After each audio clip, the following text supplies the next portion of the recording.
Lebih dahulu saya ingin ucapkan ribuan terima kasih kepada Surau Al-Hidayah Sarjana Utama, betul, Sarjana Utama Sungai Buloh, kerana sudi menjemput saya pada hari ini. Alhamdulillah, setelah beberapa kali perbincangan dijalankan, akhirnya dapat saya bertemu dengan warga Sungai Buloh. Penting ni, kehadiran saya ni sangat penting tuan-tuan dan puan. Kenapa? Banyak kes yang kita terima yang melibatkan kes penipuan pelaburan datangnya daripada orang-orang Sungai Buloh, kan? Menunjukkan orang-orang Sungai Buloh ni banyak duit, hebat-hebat, kaya-kaya. Ya, Alhamdulillah, terima kasih sekali lagi kepada Ahli Jawatankuasa Surau. Izinkan saya memperkenalkan diri saya. Nama saya Rahmat Fitri bin Abdullah. Saya merupakan seorang bekas pegawai kanan polis di Raja Malaysia. Pernah bertugas di beberapa daerah-daerah penting seperti IPD Petaling Jaya. Dulu kawasan Sungai Buloh ni di bawah pentadbiran saya lah, Petaling Jaya. Dulu masa tu belum pecah lagi, masa tu IPD Sungai Buloh belum ada lagi. Pada sekitar tahun 2003 saya mula menyertai pasukan polis. Selama 21 tahun saya berada bersama pasukan, terlibat dalam banyak kes-kes siasatan, kes jenayah komersial. Kalau kita cakap pasal scam ni, dia melibatkan jenayah komersial. Hari ni saya nak cakap pasal scam je. Saya tak nak cakap pasal samun, pasal rompak, ragut dan sebagainya. Saya nak fokus pasal scam lah, sebab scam ni kerugian dia lagi tinggi tuan-tuan dan puan. Seorang wanita di Kuala Lumpur hilang 5 juta. 5 juta. Kerana dia menerima satu panggilan telefon, skamer itu menyamar sebagai pegawai Kementerian Kesihatan Malaysia. Ada satu mesej saya terima daripada seorang sahabat saya yang mengatakan seorang pegawai JUSA ni, kalau orang kerajaan dia tahulah, ni level-level atas lah, pengarah-pengarah ni JUSA. Datuk 1 juta tuan-tuan kena scam. Mana kata kalau cakap pasal scam ni, bukan kata yang tak pandai je kena, yang pandai pun kena. Polis pun kena tuan-tuan dan puan. Sebelum tuan-tuan dan puan macam polis macamlah pandai, saya beritahu polis pun kena scam. Mana kata kalau cerita pasal scam ni, semua orang boleh berhadapan dan juga menjadi mangsa scam. Siapa-siapa saja boleh, siapa-siapa saja boleh. Datuk ke, Tan Sri ke, kan, pengarah ke, pendakwa raya pun kena scam. Pendakwa raya lagi saya heran, sebab kita bawa file depan dia hari-hari. Dia mesti baca kan kes-kes kan, tapi dia pun kena juga. Tuan-tuan dan puan, zaman sekarang zaman keras tuan-tuan dan puan, zaman keras. Semua komunikasi melalui handphone.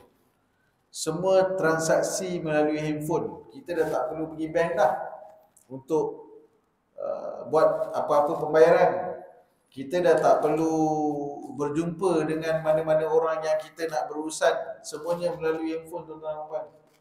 Dan kalau kita kaji balik sejarah, handphone ni bukan zaman tuan-tuan dan puan. Sebab saya tengok ni semuanya Gen X dan sebelum Gen X kan, betul tak? Adalah Gen Alpha, Gen Beta sikit ni kan.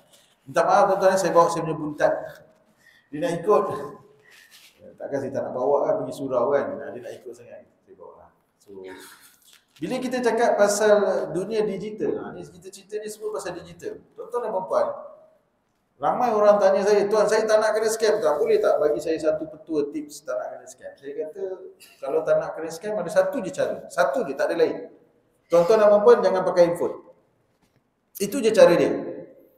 Sebab selagi tuan-tuan dan puan menggunakan handphone, selagi itulah tuan-tuan dan puan akan didatangi oleh scammer. Tuan-tuan, bukan tuan-tuan je yang scammer call. Ketua Polis Negara, Timbalan Ketua Polis Negara pun scammer call. Saya nak bagi tahu. Saya punya bos lama saya, Tan Sri Mazlan Mansur, Timbalan Ketua Polis Negara. Saya jumpa dia masa open house TV3. Dia cakap, Mat, hari tu scammer call aku, Mat. Dan saya cakap apa? Aku sekolah kalau dia balik. Kau ni nak scam aku kan. Mana kata siapa-siapa akan menerima panggilan telefon. Silap-silap Perdana Menteri pun pernah terima. Saya yakin Perdana Menteri pernah dapat juga panggilan telefon. Mesej dan sebagainya. Kerana apa tuan-tuan? Tidak ada satu mekanisme ataupun alat yang boleh kita menghalang siapa-siapa daripada menghubungi kita. Tak ada. Tuan-tuan dan perempuan, telefon tuan-tuan dan perempuan tu siapa-siapa boleh call. Melainkan kalau tuan-tuan dan perempuan dah block siap-siap. Tapi untuk yang pertama kali, mana kita tahu nombor tu kan? Kita dah dapat tu baru kita tahu, ni scammer, baru kita block. Selagi kita tak dapat, kita tak tahu pun itu adalah scam. So mana kata, tuan-tuan dan perempuan, warga Sungai Buloh, siapa-siapa ada handphone, bersiap sedia. Tuan-tuan dan perempuan akan dihubungi ataupun menerima mesej daripada scammer. Tapi tak apa, hari ini insya-Allah dengan masa yang ada, saya akan cuba kongsikan seberapa banyak tips, formula untuk tuan-tuan dan perempuan gunakan demi memastikan duit tuan-tuan dan perempuan selamat. Jadi ambil peluang ni, kalau ada soalan cepat-cepat tanya. Sebab saya ni rasanya berapa lama? Saya 2 jam, 3 jam. Saya boleh, saya tak ada masalah. Saya sebenarnya lagi suka tuan-tuan. Lagi lama saya lagi suka. Masjid ni kadang-kadang saya memilih ni bukan apa, sebab masa tu terhad. Jadi saya suka lagi lama lagi best. Sebab banyak benda saya nak share sebenarnya. Saya bawa slide ni pun 400 slide tuan-tuan. 400 slide. Macam-macam cerita ada dalam ni. Macam-macam cerita dalam ni. Pasal pelaburan pun ada, pasal nak dapat hadiah pun ada, pasal dapat panggilan telefon pun ada. Kalau nak cakap pasal scam ni, tuan-tuan boleh nampak kan? Boleh Okay. Kalau tuan-tuan lihat pada skrin TV tu, tuan-tuan tengok yang warna kuning. Tuan-tuan tengok yang warna kuning tu, kita ada phone scam, kita ada loan scam, kita ada love scam, kita ada menyamar rakan kita ada beli online, kita ada investment scam, kita ada job scam, kita ada kedai account, ada sekali. Ada banyak tuan-tuan. So, tuan-tuan dan perempuan, tolong bagi tahu saya, tuan-tuan nak saya kongsi yang satu. Yang mana relate dengan tuan-tuan lah. Saya tengok ni macam banyak pelaburan ni dalam ni. Boleh saya cakap pasal pelaburan ke? Boleh ke? Tapi kalau saya cakap pasal pelaburan ni, saya minta ampun, saya siap lah. Sebab takut ada terkena kat siapa-siapa tu, saya minta ampun. Tuan-tuan, penting apa yang saya nak kongsikan ni. Kerana apa? Tahun lepas, jumlah kerugian rakyat Malaysia kena scam. Satu hari 4.3 juta. Satu hari. Besok 4.3, lusa 4.3, kemarin 4.3, semalam 4.3 juta. Selama setahun. Without fail tuan-tuan. Itu sebab saya kata penting ni cakap pasal scam. Penting sangat. Kalau boleh, saya nak hari-hari cakap. Itulah salah satu sebab saya pilih untuk bersara awal. Pada bulan 6 tahun lepas, saya bersara awal daripada pasukan kerana saya nak fokus untuk kongsikan seberapa banyak maklumat dan juga pengetahuan pada tuan-tuan. Kita ni pandai macam mana pun, apa yang berlaku hari ni kita tak belajar di masa kat sekolah. Tak ada silibus belajar bab digital. Saya tak tahulah kalau anak-anak muda ni ada ke tak. Tapi zaman saya dan tuan-tuan, kita Gen X, Gen Y ni dulu kat sekolah, tak ada cikgu nak ajar kita tentang media sosial, tak ada cikgu nak ajar kita tentang handphone, tak ada cikgu nak ajar kita tentang digital. Ini adalah satu dunia baru untuk kita tuan-tuan dan puan. Bila dunia baru, sepatutnya kita kena belajar dulu baru kita boleh pakai. Masalahnya, semua orang ada handphone dalam surau ni, tak pernah lagi dah beli handphone, besok pergi kelas nak belajar pasal handphone. Tak ada kan? Kalau anak-anak beli tu, dia belikan lah, ayah pakailah, ayah nak tekan apa, ayah tekan lah. Kita tak belajar. Tuan-tuan dan perempuan, handphone tu, saya akan cakap berulang kali handphone ni. Sebab apa? Scammer akan datang kepada tuan-tuan dan perempuan semua melalui handphone. Dia akan datang. Oh, besarkan tak nampak je Mana? Ni. Bukan? Ni. Okey. Sorry tuan-tuan Nampak? Boleh? Ni boleh okey. Boleh. Okey. So, kalau orang tanya saya nilai handphone tu berapa mahal? Senang je. Berapa banyak harta dan duit tuan-tuan dan puan-puan dalam akaun, itulah nilai handphone tuan-tuan dan puan-puan.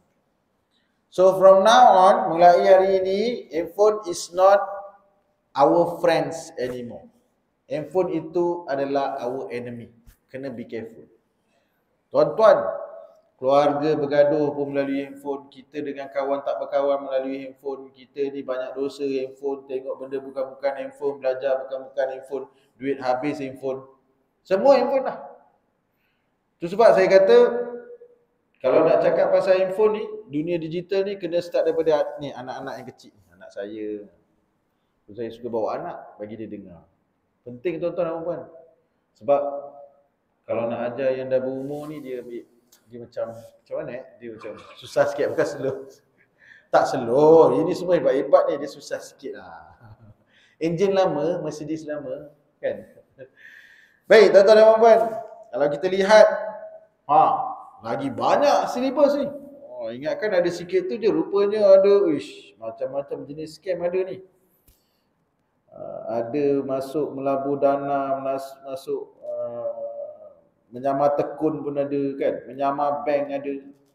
Tuan-tuan dan puan-puan, seorang guru, duit persaraan dia, duit bersara dia adalah lebih kurang 300,000. Habis tuan-tuan.